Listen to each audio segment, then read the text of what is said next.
जय हिंद दोस्तों, study triangle में आप सभी का स्वागत है। दोस्तों, इस वीडियो में एसएससी एमटीएस के अभी तक जितने भी सभी शिफ्टों में प्रश्न पूछे गए हैं उन सभी को मैं आपके लिए लेकर आया हूं। जी हाँ दोस्तों, 2 मई से लेकर 5 मई तक जितनी भी शिफ्टों में जीएस के पोर्शन से प्रश्न पूछे गए हैं उन सभी प्रश्नों को इकट्ठा करके लगभग 100 प्लस प्रश्न मैं आप लोगों के सामने लेकर आया हूं। दोस्तों, अगर आपका आने वाली शिफ्टों में एग्ज़ाम है तो ये वीडियो आप लोगों के लिए बहुत ज़्यादा इंपॉर्टेंट होने वाली है, क्योंकि दोस्तों एसएससी के जो प्रश्न पहले पूछ लिए जाते हैं वे बार बार परीक्षा में रिपीट भी हो रहे हैं। कुछ प्रश्न मैं आपको ऐसे बताऊंगा जो आपके इन 2 से 3 दिनों के अंदर दोबारा से रिपीट हुए हैं। तो दोस्तों चलिए स्टार्ट करते हैं। इस क्लास को आप लोगों को अंत तक जरूर देखना है अगर आपका आने वाली शिफ्टों में एग्ज़ाम है तो चलिए स्टार्ट करते हैं। सबसे पहले यहाँ पर देख लेते हैं पहला प्रश्न जो कि आपका 2 मई की फर्स्ट शिफ्ट में पूछा गया था। 1982 में एशियन गेम्स कहाँ पर हुए थे? दोस्तों, एशियन गेम्स इसलिए इम्पोर्टेंट हैं क्योंकि ये भारत में हुआ था। अब भारत में एक बार और एशियन गेम्स हुए थे, उसको भी आप लोगों को कमेंट बॉक्स में लिखकर मुझे बताना है। तो पहला प्रश्न आप लोगों के सामने है, 1982 में एशियन गेम्स कहाँ पर हुए थे? तो दिल्ली में जो है पहली बार एशियन गेम्स 1982 में किए गए थे। नेक्स्ट यहाँ पर है प्रश्न नंबर 2 आप लोगों के सामने। एक स्वस्थ मनुष्य के मानव शरीर का तापमान कितना होता है? अगर स्वस्थ मनुष्य के मानव शरीर का तापमान आप लोगों से मालूम किया है, अगर आपका सेल्सियस में मालूम किया गया है तो 37 डिग्री सेल्सियस आपका सही आंसर होगा। अगर दोस्तों आपसे मालूम कर ले फ़ारेनहाइट में तो 98.6 जो है ये फ़ारेनहाइट में हो जाएगा, ये आपको याद कर लेना है। नेक्स्ट यहाँ पर प्रश्न नंबर 3 आप लोगों के सामने है। भारत में बायोस्फीयर रिजर्व की कुल संख्या कितनी है? तो बायोस्फीयर रिजर्व की बात करते हैं तो कुल 18 है, ये आपको याद कर लेना है। प्रश्न नंबर 4 आप लोगों के सामने है, गैर नृत्य जो कि राजस्थान से संबंधित है। जी हाँ दोस्तों, जो गैर नृत्य होता है, जो गैर डांस है, वो राजस्थान राज्य से संबंधित है। उसको कौन सी जनजाति करती है आप लोगों को बताना है। तो भील जनजाति जो राजस्थान की है वह इसको करती है, ये आपको याद कर लेना है। नेक्स्ट यहाँ पर प्रश्न नंबर 5 आप लोगों के सामने है, खजुराहो का मंदिर किसने बनवाए थे? अगर खजुराहो के मंदिर की बात करते हैं तो चंदेल शासकों ने खजुराहो के मंदिर को बनवाया था, ये आपको याद कर लेना है। दोस्तों, आपको क्लास के एंड तक जरूर बने रहना है, आने वाली शिफ्टों में आपके परीक्षा में प्रश्न रिपीट हो सकता है। तो चलिए यहाँ पर नेक्स्ट यहाँ पर प्रश्न नंबर 6 आप लोगों के सामने है, करगम नृत्य को किस राज्य में किया जाता है? अगर करगम नृत्य की बात करते हैं तो कर्नाटक और तमिलनाडु दोनों इसका सही आंसर होगा। लेकिन दोस्तों, जो आपकी परीक्षा में प्रश्न मालूम किया गया था उसमें कर्नाटक ऑप्शन में नहीं था लेकिन तमिलनाडु ऑप्शन में था। लेकिन आप लोगों को याद कर लेना है, ये कर्नाटक और तमिलनाडु दोनों राज्यों में किया जाता है। नेक्स्ट यहाँ पर है प्रश्न नंबर 7 आप लोगों के सामने, अगस्त 2022 में होमी जहांगीर बाबा हॉस्पिटल कहाँ पर ओपन किया गया? अगर होमी जहांगीर बाबा की बात करते हैं तो यह है पुणे में ओपन किया गया है, ये आपको याद कर लेना है। नेक्स्ट यहाँ पर प्रश्न नंबर 8 आप लोगों के सामने है, बहुत ज़्यादा इंपॉर्टेंट प्रश्न है और बार बार आपकी सभी परीक्षाओं के लिए बहुत ज़्यादा इंपॉर्टेंट है, आपकी परीक्षा में पूछ लिया जाता है। The race of my life पुस्तक के लेखक कौन है? तो मिल्खा सिंह इसका राइट आंसर हो जाएगा। मिल्खा सिंह की बुक क्या हो जाएगी? The race of my life हो जाएगी। नेक्स्ट यहाँ पर है प्रश्न नंबर 9 आप लोगों के सामने, पुदुमई पेन योजना किस राज्य से संबंधित है? तो यह तमिलनाडु राज्य से संबंधित है, ये आपको याद कर लेना है। नेक्स्ट यहाँ पर है, भारत में काई और लाइकेन वन कहाँ पर पाए जाते हैं? अगर काई और लाइकेन वन की बात करते हैं तो ये उत्तराखंड राज्य में पाए जाते हैं, ये आपको याद कर लेना है। नेक्स्ट यहाँ पर है प्रश्न नंबर 11 आप लोगों के सामने, लियोनेल मेसी का संबंध किस खेल से है? तो आप सभी लोग इसके बारे में जानते भी होंगे, लियोनेल मेसी जो है वो फुटबॉल से संबंधित है। नेक्स्ट यहाँ पर है प्रश्न नंबर 12 और आप लोगों को लियोनेल मेसी के बारे में सब कुछ पढ़ के जाना है, ये किस देश से संबंधित रखते हैं, ये सभी के बारे में इसके बारे में पढ़ के जाना है। बैटरी किस प्रकार से ऊर्जा का रूपांतरण करती है? अगर हम बैटरी की बात करें तो ये रासायनिक ऊर्जा को विद्युत ऊर्जा में परिवर्तित करती है। नेक्स्ट यहाँ पर है प्रश्न नंबर 13 आप लोगों के सामने, 2022 कॉमनवेल्थ गेम्स में बजरंग पूनिया ने स्वर्ण पदक जीता, उनका संबंध किस खेल से है? तो दोस्तों, इस प्रश्न का आपका राइट आंसर हो जाएगा, उनका संबंध कुश्ती से है, जिसने 2022 के कॉमनवेल्थ गेम्स में बजरंग पूनिया ने गोल्ड मेडल जीता है। नेक्स्ट यहाँ पर है प्रश्न नंबर 14 आप लोगों के सामने, रक्षा निर्यात बॉर्डर समझौता किस किस के मध्य हुआ? तो भारत और फिलीपींस के साथ रक्षा निर्यात बॉर्डर समझौता हुआ है जो कि जनवरी 2022 में किया गया। नेक्स्ट यहाँ पर है, गयासुद्दीन तुगलक के बाद कौन गद्दी पर आया? जी हाँ दोस्तों, जो हमारा जीएसटी है जिसको हम गयासुद्दीन तुगलक कहते हैं, इसके बाद अगर गद्दी पर बात करते हैं तो एमबीटी या मोहम्मद बिन तुगलक जो है वो आया था। नेक्स्ट यहाँ पर है मेगास्थनीज, अगर हम मेगास्थनीज की बात करें तो मेगास्थनीज किसके दरबार में आया था? तो दोस्तों, इस प्रश्न का आपका राइट आंसर हो जाएगा, मेगास्थनीज जो है वो सेल्यूकस निकेटर का आप कह सकते हैं राजदूत था, जो कि चंद्रगुप्त मौर्य के दरबार में आया था। नेक्स्ट यहाँ पर है प्रश्न नंबर 17 आप लोगों के सामने, रामप्पा मंदिर जो कि हमारी हेरिटेज साइट में शामिल भी है, रामप्पा मंदिर किस भगवान को समर्पित है? तो ये शिव भगवान को समर्पित है, ये आपको याद कर लेना है। नेक्स्ट यहाँ पर है प्रश्न नंबर 18, सिख सुधार आंदोलन जी हाँ दोस्तों, जो सिख सुधार आंदोलन होता है वो किसने शुरू किया था? तो निरंकारियों ने इसको शुरू किया था, ये आपको याद कर लेना है। सिख सुधार आंदोलन निरंकारियों ने शुरू किया था। नेक्स्ट यहाँ पर है प्रश्न नंबर 19 आप लोगों के सामने। 1855-56 के समय पर कौन सा विद्रोह हुआ था? तो 1855-56 का जो समय था, यहाँ पर संथाल विद्रोह किया गया था, संथाल जनजाति के द्वारा। ड्रीम फॉर माई फादर पुस्तक के लेखक, जी हाँ दोस्तों, बहुत ज़्यादा इंपॉर्टेंट पुस्तक है ड्रीम फॉर माई फादर। इस पुस्तक के लेखक हैं बराक ओबामा। यह आपकी परीक्षा में पूछ लिया गया था 2 मई की सेकंड शिफ्ट में। नेक्स्ट यहाँ पर है वैसाखी उत्सव। जी हाँ दोस्तों, वैसाखी उत्सव अब तक आपकी परीक्षा में वैसाखी से 2 बार ये प्रश्न पूछ लिया जा चुका है कि वैसाखी उत्सव किस महीने में मनाया जाता है? तो 13 अप्रैल को चैत्र महीने में मनाया जाता है। ये आपको याद कर लेना है, 13 अप्रैल, या आपसे अगर हिंदी माह की बात करते हैं तो चैत्र माह में ये मनाया जाता है। नेक्स्ट यहाँ पर है प्रश्न नंबर 22 आप लोगों के सामने। विटामिन सी किस में पाया जाता है? अगर विटामिन सी की बात करते हैं तो ये खट्टे फलों में सबसे अधिक पाया जाता है, जैसे कि नींबू में सबसे ज़्यादा पाया जाता है विटामिन सी। आपका राइट आंसर हो जाएगा नींबू में। डीएनए कहाँ पाया जाता है? अगर डीएनए की बात करते हैं तो डीएनए की full form deoxyribose nucleic acid होती है। ये कहाँ पर पाया जाता है? तो आपके ऑप्शन के हिसाब से इसका आंसर लगाना पड़ेगा। तो आपका आंसर था नाभिक में जो है डीएनए पाया जाता है। नेक्स्ट यहाँ पर है प्रश्न नंबर 24 आप लोगों के सामने। रुक्मणी देवी अरुंडेल किस नृत्य से संबंधित है? अगर रुक्मणी देवी की बात करते हैं तो ये किस डांस से संबंधित है? भरतनाट्यम से संबंधित है। बहुत ज़्यादा इंपॉर्टेंट है, आप लोगों को याद कर लेना है। नेक्स्ट यहाँ पर है प्रश्न नंबर 25 आप लोगों के सामने। सुग्गी डांस, जी हाँ दोस्तों, जो सुग्गी डांस है वो किस राज्य से संबंधित है? तो कर्नाटक से संबंधित है। मोपिन त्योहार किस राज्य में मनाया जाता है? मोपिन त्योहार अरुणाचल प्रदेश में मनाया जाता है। प्रश्न नंबर 27 है, भारत में सर्वाधिक लिंगानुपात। जी हाँ दोस्तों, अगर सर्वाधिक सेक्स रेशियो की हम बात करते हैं तो भारत में केरल राज्य में सबसे अधिक सेक्स रेशियो है। ये आपको याद कर लेना है, 1084 है। नई दिल्ली की अगर लिटरेसी रेट की बात करते हैं, साक्षरता दर की बात करते हैं, तो नई दिल्ली में साक्षरता दर 88.01 या इसके आसपास अगर कोई ऑप्शन हो तो आप लोगों को सही कर देना है। नेक्स्ट यहाँ पर है प्रश्न नंबर 29 आप लोगों के सामने। शिव कुमार शर्मा किस वाद्य यंत्र से संबंधित है? अगर शिव कुमार शर्मा की बात करते हैं तो किस म्यूजिकल इंस्ट्रूमेंट से संबंधित रखते हैं? तो ये एक संतूर वादक है, बहुत ज़्यादा इंपॉर्टेंट है, ये आपको याद कर लेना है। नेक्स्ट यहाँ पर है प्रश्न नंबर 30 आप लोगों के सामने। 1998 में कुचिपुड़ी के लिए किसे पद्म विभूषण मिला? जी हाँ दोस्तों, कुचिपुड़ी डांस के लिए 1998 में वेम्पति चिना सत्यम जी को पद्म विभूषण अवार्ड दिया गया, ये आपको याद कर लेना है। नेक्स्ट यहाँ पर प्रश्न नंबर 31 आप लोगों के सामने है। पद्दकल के जैन मंदिर किसने बनवाए हैं? ये आपको कमेंट बॉक्स में लिखकर बताना है। इस प्रश्न का आंसर हमको नहीं मिल पाया है। नेक्स्ट यहाँ पर है प्रश्न नंबर 32 आप लोगों के सामने। एपीजे अब्दुल कलाम की आत्मकथा के बारे में आप लोगों से पूछा गया था कि एपीजे अब्दुल कलाम की आत्मकथा कौन सी है, या इनकी बायोग्राफी ऑटोबायोग्राफी कौन सी है? तो विंग्स ऑफ फायर जो है एपीजे अब्दुल कलाम जी की ऑटोबायोग्राफी हो जाएगी। नेक्स्ट यहाँ पर है प्रश्न नंबर 33। भारतीय राष्ट्रीय कांग्रेस की पहली महिला अध्यक्ष कौन थी? अगर हम भारतीय राष्ट्रीय कांग्रेस की पहली महिला अध्यक्ष की बात करते हैं तो एनी बेसेंट, जो कि 1917 के अधिवेशन में अध्यक्ष बनी थी, आपको याद कर लेना है। चांदी का टका और तांबे का जीतल किसने चलवाया था? तो इल्तुतमिश ने चलवाया था। अगर बात करते हैं अनुच्छेद 17 की, जी हाँ दोस्तों, अनुच्छेद 17 एक हमारा मौलिक अधिकार के अंतर्गत आता है और मौलिक अधिकारों से संबंधित आपकी हर शिफ्ट में एक प्रश्न जरूर पूछा जा रहा है। तो दोस्तों, मौलिक अधिकार से संबंधित हम एक क्लास लेकर आए हैं, उस क्लास को देखने के बाद आपका एक प्रश्न आपकी परीक्षा में पक्का हो जाएगा, क्योंकि मौलिक अधिकार से संबंधित आपका एक प्रश्न बार बार पूछा जा रहा है। इस बार अनुच्छेद 17 के बारे में आपसे पूछा गया और अनुच्छेद 17 को 2 बार शिफ्ट में मालूम कर लिया गया है। इस प्रश्न का अंश से संबंधित है, ये आपको याद कर लेना है। नेक्स्ट यहाँ पर है प्रश्न नंबर 36। भारत का क्षेत्रफल विश्व के क्षेत्रफल का कितने % है? तो यहाँ पर 2.4% आपका राइट आंसर हो जाएगा। नेक्स्ट यहाँ पर है वोकर कप। जी हाँ दोस्तों, वोकर कप बहुत ज़्यादा इंपॉर्टेंट है, ये गोल्फ से संबंधित है। नेक्स्ट यहाँ पर है प्रश्न नंबर 38 आप लोगों के सामने। भरतनाट्यम किस राज्य से संबंधित है? अगर भरतनाट्यम की बात करते हैं तो ये तमिलनाडु राज्य से संबंधित है। दोस्तों, आप लोगों को देख लेना है कि किस टॉपिक से ज़्यादा प्रश्न आपके जीएस में पूछे जा रहे हैं, उस टॉपिक को आपको मजबूत कर लेना है और आपको कमेंट बॉक्स में भी लिखकर बता देना है कि आपको ये वीडियो कैसी लग रही है। तो दोस्तों, यहाँ पर नेक्स्ट है प्रश्न नंबर 39 आप लोगों के सामने। मेघालय में फसल कटाई के दौरान कौन सा उत्सव मनाया जाता है? अगर फसल कटाई के दौरान अगर मेघालय राज्य की बात करते हैं तो नोकरेक उत्सव मनाया जाता है, आप लोगों को याद कर लेना है। नेक्स्ट यहाँ पर है प्रश्न नंबर 40 आप लोगों के सामने। स्वराज पार्टी के अध्यक्ष कौन थे? जी हाँ दोस्तों, स्वराज पार्टी के अध्यक्ष की हम बात करते हैं तो चित्तरंजन दास जो हैं ये स्वराज पार्टी के अध्यक्ष हो जाएंगे। नेक्स्ट यहाँ पर है प्रश्न नंबर 41 आप लोगों के सामने। निम्न में से कौन से शहनाई वादक हैं? अगर शहनाई वादक की बात करते हैं तो उस्ताद बिस्मिल्लाह खां बहुत ही ज़्यादा इंपॉर्टेंट शहनाई वादक हो जाएंगे, ये आपको याद कर लेना है।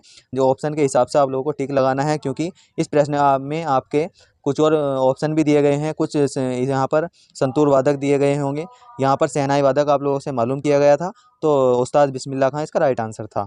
नेक्स्ट यहाँ पर है प्रश्न नंबर 42 आप लोगों के सामने, कर्मशील आयु वर्ग कौन सा है। जी हाँ दोस्तों, जो कर्मशील आयु वर्ग है वो किस आयु वर्ग को माना गया है, तो 15 वर्ष से लेकर 59 वर्ष तक कर्मशील आयु वर्ग होता है। नेक्स्ट यहाँ पर है प्रश्न नंबर 43 आप लोगों के सामने, मृणालिनी साराभाई का संबंध किस नृत्य से है। मृणालिनी अगर साराभाई की बात करते हैं तो भरतनाट्यम से भी संबंध रखती हैं और कथकली से भी संबंध रखती हैं। बहुत ज़्यादा इंपॉर्टेंट प्रश्न है आपकी परीक्षा में, इस प्रकार से कभी भरतनाट्यम आपसे मालूम कर सकता है और कभी ऑप्शन में कथकली भी दे सकता है। तो ये आप लोगों को इसको जरूर याद करना है, आपकी आने वाली शिफ्टों में मुझे लगता है ये प्रश्न जरूर पूछा जाएगा। एलोरा का कैलाश मंदिर किसने तोड़ने का आदेश दिया था। तो एलोरा के जो कैलाश मंदिर है उसको औरंगजेब ने तोड़ने का आदेश दिया था, लेकिन ये इसको पूरा नहीं कर पाया था। नेक्स्ट यहाँ पर है गजनी, या जिसको हम महमूद गजनवी भी कहते हैं, इसने किस मंदिर पर आक्रमण किया था। तो जो सोमनाथ मंदिर था उस पर इसने आक्रमण किया था। नेक्स्ट यहाँ पर है पत्तियों में भोजन बनने का क्या कारण है। जी हाँ दोस्तों, जो पेड़ों की पत्तियाँ होती हैं उनके हरा रहने का कारण या उसके अंदर भोजन बनने का जो कारण है वो क्लोरोफिल हो जाएगा, जिसको हम हिंदी में पर्णहरित भी कह देते हैं। नेक्स्ट यहाँ पर है लखनऊ समझौते से संबंधित, लखनऊ समझौता कब हुआ था। सन 1916 में हुआ था। लखनऊ का जो लखनऊ अधिवेशन हुआ सन 1916 में, उसके अध्यक्ष अंबिका चरण मजूमदार थे। इसमें नरम दल और गरम दल का पेचअप हो गया था, ये आपको याद कर लेना है। नेक्स्ट यहाँ पर है प्रश्न नंबर 48, आईवीएफ का फुल फॉर्म। आईवीएफ के अगर फुल फॉर्म की बात करते हैं तो इन विट्रो फर्टिलाइजेशन जो है इसका फुल फॉर्म हो जाएगा। नेक्स्ट यहाँ पर है प्रश्न नंबर 49 आप लोगों के सामने, अर्थशास्त्र पुस्तक के लेखक कौन है। तो अर्थशास्त्र पुस्तक के लेखक हो जाएंगे चाणक्य।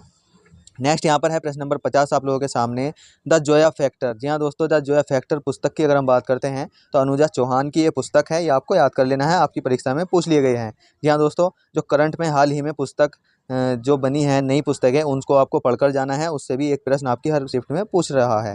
नेक्स्ट यहाँ पर है प्रश्न नंबर 51, मतदाता दिवस से। मतदाता दिवस जो है 25 जनवरी को मनाते हैं। नेक्स्ट यहाँ पर है हॉर्नबिल फेस्टिवल हो या फिर हॉर्नबिल डांस हो, वो नागालैंड से संबंधित हो जाएगा। प्रश्न नंबर 52 का नागालैंड सही आंसर हो जाएगा। नेक्स्ट यहाँ पर है प्रश्न नंबर 53 आप लोगों के सामने, अनुच्छेद 44 जो कि राज्य के नीति निर्देशक तत्वों के अंतर्गत आता है, जो समान सिविल संहिता से संबंधित है।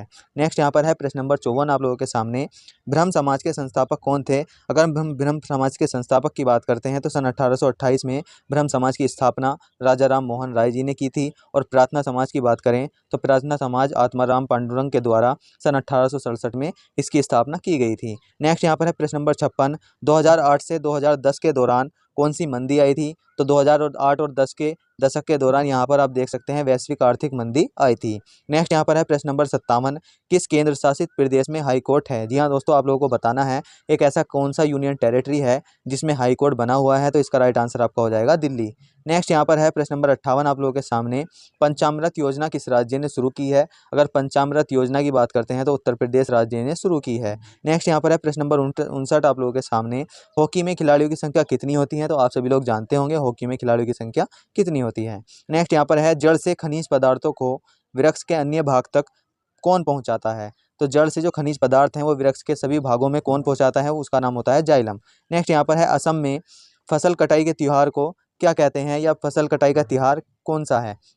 तो इस प्रश्न का आपका राइट आंसर हो जाएगा भोगाली बिहू। दोस्तों बिहू तो आप सभी लोग जानते हैं असम से संबंधित है। अगर आपके ऑप्शन भी आपको नहीं मिले तो आप इससे आप याद कर सकते हैं कि बिहू जो है वो असम में मनाया जाता है, तो आप इसका राइट आंसर लगा देंगे भोगाली बिहू। हर्षवर्धन की अगर हम बात करते हैं तो हर्षवर्धन का दरबारी कवि कौन था। हर्षवर्धन का दरबारी कवि था बाणभट्ट। नेक्स्ट यहाँ पर है प्रश्न नंबर 63 आप लोगों के सामने, आज़ादी के समय साक्षरता दर कितनी थी।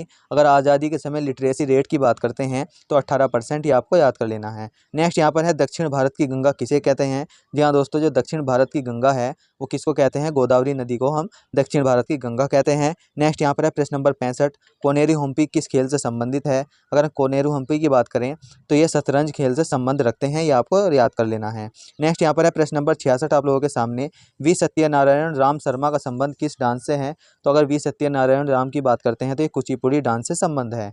नेक्स्ट यहाँ पर है प्रश्न नंबर 67 आप लोगों के सामने, वैसाखी महोत्सव कहाँ मनाया जाता है। जी हाँ दोस्तों, मैंने आपको क्लास के शुरू में ही बताया वैसाखी का आपका मंथ पूछा गया था किस मंथ में मनाया जाता है, और यहाँ पर इस शिफ्ट में आप लोगों से पूछ लिया गया कि वैसाखी महोत्सव कहाँ पर मनाया जाता है। तो पंजाब और हरियाणा के क्षेत्र में जो है वैसाखी महोत्सव मनाया जाता है। नेक्स्ट यहाँ पर है 1894 में दक्षिण अफ्रीका में महात्मा गांधी जी ने किसकी स्थापना की थी। तो इस प्रश्न का आपका राइट आंसर हो जाएगा नटाल इंडिया कांग्रेस की स्थापना महात्मा गांधी ने दक्षिण अफ्रीका में की थी। नेक्स्ट यहाँ पर है उड़ीसा की सबसे बड़ी एवं भारत की तीसरी सबसे बड़ी प्रायद्वीपीय नदी कौन है? तो इसका सही आंसर होगा आपका महानदी जो है इसका राइट आंसर हो जाएगा, जो कि उड़ीसा की सबसे बड़ी नदी है। नेक्स्ट यहाँ पर है प्रश्न नंबर 70 आप लोगों के सामने, पृथ्वी का जुड़वा ग्रह या पृथ्वी की जुड़वा बहन किस ग्रह को कहा जाता है? तो शुक्र ग्रह को पृथ्वी की जुड़वा बहन कहते हैं। आपका राइट आंसर हो जाएगा शुक्र ग्रह। नेक्स्ट यहाँ पर है प्रश्न नंबर 71 आप लोगों के सामने, विजयनगर साम्राज्य का विखंडन किस युद्ध से हुआ? अगर विजयनगर हम साम्राज्य की बात करते हैं तो इसका विखंडन तालीकोटा के युद्ध से हुआ, जो कि सन 1565 ईस्वी में हुआ था। नेक्स्ट यहाँ पर है मौलिक कर्तव्य किस संविधान संशोधन के द्वारा जोड़े गए? जी हाँ दोस्तों, जो मौलिक कर्तव्य हैं वो संविधान के भाग 4 के क्लोज क में जोड़े गए हैं। जो किसके द्वारा जोड़े गए? वो 42वें संविधान संशोधन सन 1976 में किया गया, उसके द्वारा मौलिक कर्तव्य 10 मौलिक कर्तव्य भारत के संविधान में जोड़े गए। नेक्स्ट यहाँ पर है प्रश्न नंबर 73 आप लोगों के सामने, न्यूटन के प्रथम नियम को किस नाम से जानते हैं? न्यूटन का जो पहला नियम है उसको हम जड़त्व के नियम से नाम से जानते हैं, ये आपको याद कर लेना है। नेक्स्ट यहाँ पर है प्रश्न नंबर 74 आप लोगों के सामने, अमाशय में कौन सा अम्ल निकलता है? अगर हम अमाशय की बात करते हैं तो अमाशय से कौन सा अम्ल निकलता है? हाइड्रोक्लोरिक अम्ल, या जिसको हम HCl बोल देते हैं। हाइड्रोक्लोरिक एसिड जो है वो अमाशय से निकलता है। नेक्स्ट यहाँ पर है प्रश्न नंबर 75 आप लोगों के सामने, स्वामी विवेकानंद के आध्यात्मिक गुरु कौन थे? अगर स्वामी विवेकानंद जी के आध्यात्मिक गुरु की बात करते हैं तो रामकृष्ण परमहंस जो हैं स्वामी विवेकानंद जी के आध्यात्मिक गुरु थे। नेक्स्ट यहाँ पर है प्रश्न नंबर 76 आप लोगों के सामने, पीएम ग्रामोदय योजना कब लागू हुई? अगर पीएम ग्रामोदय योजना की बात करते हैं तो सन 2002 में लागू की गई थी। नेक्स्ट यहाँ पर है संगमरमर के बारे में आप सभी लोग जानते होंगे, इसका रासायनिक नाम क्या होता है? कैल्शियम कार्बोनेट इसका रासायनिक नाम होता है। नेक्स्ट यहाँ पर है प्रश्न नंबर 78 आप लोगों के सामने, द्वैध शासन कब लागू हुआ? अगर हम द्वैध शासन की बात करें तो भारत शासन अधिनियम सन 1919 के द्वारा द्वैध शासन की शुरुआत हुई थी, यह आपको याद कर लेना है। नेक्स्ट यहाँ पर है जल को शुद्ध करने के लिए कौन सी गैस या किस चीज़ का प्रयोग किया जाता है? तो जल को शुद्ध करने के लिए क्लोरीन का प्रयोग किया जाता है। नेक्स्ट यहाँ पर है प्रश्न नंबर 80 आप लोगों के सामने, सन 1529 में कौन सा युद्ध हुआ था? अगर 1529 की बात करते हैं तो गागरा का युद्ध हुआ था बाबर और महमूद लोधी के मध्य, ये आपको याद कर लेना है। नेक्स्ट यहाँ पर है मालगुडी डेज, एक पुस्तक है, इसके लेखक कौन है? RK नारायण है, बहुत ज़्यादा इंपॉर्टेंट है, अब बार बार आपकी परीक्षा में पूछी जा रही है। नेक्स्ट यहाँ पर है किस राज्य में सपेरा या सरीसृप नृत्य किया जाता है? जी हाँ दोस्तों, सपेरा डांस या सरीसृप डांस किस राज्य में किया जाता है? तो इसका आपका राइट आंसर हो जाएगा राजस्थान राज्य में। नेक्स्ट यहाँ पर है अकबर के बाद राजा कौन बना था? अगर अकबर के बाद हम राजा की बात करते हैं तो अकबर का पुत्र जहांगीर और उसके बाद शाहजहां और शाहजहां के बाद औरंगजेब, इस प्रकार से आप लोगों को सभी राजाओं का क्रम याद कर लेना है। इस क्रम से भी आपसे बार बार प्रश्न पूछ लिया जाता है, क्योंकि पहली शिफ्ट में मैंने आप लोगों को बताया गयासुद्दीन तुगलक के बाद कौन राजा बना, इसी प्रकार से अकबर के बाद कौन राजा बना, यहाँ पर आपसे पूछ लिया गया है। नेक्स्ट यहाँ पर है प्रश्न नंबर 84 आप लोगों के सामने, सिरके का रासायनिक नाम क्या है? अगर सिरके के हम रासायनिक नाम की बात करते हैं तो एसिटिक अम्ल जो है सिरके का रासायनिक नाम है। नेक्स्ट प्रश्न आप लोगों के सामने है प्रश्न नंबर 85, अनुच्छेद 43B किससे संबंधित है? तो ये सहकारी समितियों से संबंधित है। सहकारी समितियों का गठन इसके अंदर बताया गया है, जो कि 97वें संविधान संशोधन 2011 के द्वारा जोड़ी गई हैं। नेक्स्ट यहाँ पर प्रश्न नंबर 86 आप लोगों के सामने, तराइन का प्रथम युद्ध किसके मध्य हुआ था? अगर तराइन के प्रथम युद्ध की हम बात करते हैं तो सन 1191 में इसको ये हुआ था, और पृथ्वीराज चौहान और मोहम्मद गोरी के मध्य यह युद्ध हुआ था। और तराइन का दूसरा युद्ध भी 1192 में हुआ था, ये आपको याद कर लेना है, जो कि ये भी पृथ्वीराज चौहान और मोहम्मद गोरी के मध्य ही हुआ था। नेक्स्ट यहाँ पर है शिंजो अबे। जी हाँ दोस्तों, शिंजो अबे बहुत ज़्यादा इंपॉर्टेंट है। ये किस देश के पूर्व प्रधानमंत्री थे? तो जापान के पूर्व प्रधानमंत्री थे शिंजो अबे। नेक्स्ट यहाँ पर है प्रश्न नंबर 88 आप लोगों के सामने, वज्जी महाजनपद से। जी हाँ दोस्तों, वज्जी महाजनपद की आपसे राजधानी मालूम की है तो वैशाली इसकी राजधानी हो जाएगी। नेक्स्ट यहाँ पर है बंगाल विभाजन किसके समय पर हुआ? अगर हम बंगाल विभाजन की बात करते हैं तो सन 1905 में बंगाल विभाजन हुआ था, लॉर्ड कर्जन के समय पर। नेक्स्ट यहाँ पर है प्रश्न नंबर 90 आप लोगों के सामने, हाल ही में खेलो इंडिया यूथ गेम्स कहाँ पर हुए? खेलो इंडिया यूथ गेम्स की बात करते हैं तो 5वें नंबर के खेलो इंडिया यूथ गेम्स थे, जो कि मध्य प्रदेश राज्य में कंडक्ट कराए गए हैं। नेक्स्ट यहाँ पर है कांग्रेस का पहला अधिवेशन कहाँ पर आयोजित किया गया था? अगर कांग्रेस के पहले अधिवेशन की बात करते हैं तो सन 1885 में कांग्रेस का पहला अधिवेशन बम्बई में हुआ था। नेक्स्ट यहाँ पर है प्रश्न नंबर 92 आप लोगों के सामने, वर्तमान में न्याय मंत्री कौन है? अगर न्याय मंत्री की बात करते हैं तो किरण रिजिजू जो है वर्तमान में न्याय मंत्री है। और अगला है आपका सत्रिया नृत्य। यह सत्रिया जो है कहाँ का क्लासिकल डांस है? तो ये असम राज्य का क्लासिकल डांस है। तो दोस्तों, मैंने आपको ये लगभग 100 प्रश्न आप लोगों को करा दिए हैं, जो कि आपकी आने वाली SSC MTS की शिफ्टों और आने वाले SSC के एग्ज़ाम के लिए बहुत ज़्यादा इंपॉर्टेंट है। और इसी प्रकार से जैसे जैसे प्रश्न पूछे जाएंगे उन सबको हम इकट्ठा करके आप लोगों को बता देंगे। तो दोस्तों, आपको वीडियो कैसी लगी है कमेंट बॉक्स में लिखकर ज़रूर बताना है। और आप यहाँ तक वीडियो देख रहे हैं तो हमारे चैनल को सब्सक्राइब जरूर कर देना है, और ज़्यादा से ज़्यादा वीडियो को लाइक और शेयर जरूर करना है। धन्यवाद दोस्तों, जय हिंद।